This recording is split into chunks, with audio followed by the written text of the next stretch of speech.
සුපිරි කිඹුල පෙන්වන්න යන්නේ. හොඳයි නම් මගේ page එක අනිවාර්යෙන් follow කරගන්න.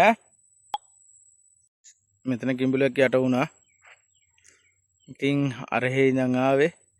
මෙතන යට වුණා අඩි 15ක් 17ක් විතර දිග. බලමු කොහෙන් හරි මතුවෙනවද කියලා.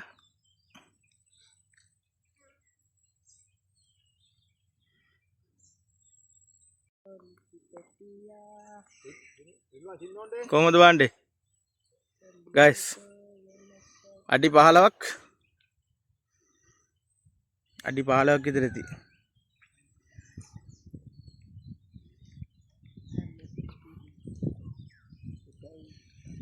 crocodile.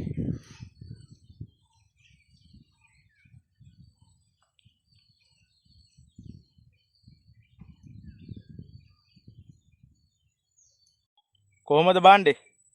අනිවාර්යෙන් මගේ Facebook page එක අනිවාර්යෙන් follow කරගන්න. තව අලුත් වීඩියෝ එකකින් හම්බ වෙමු. ජය වේවා. bye.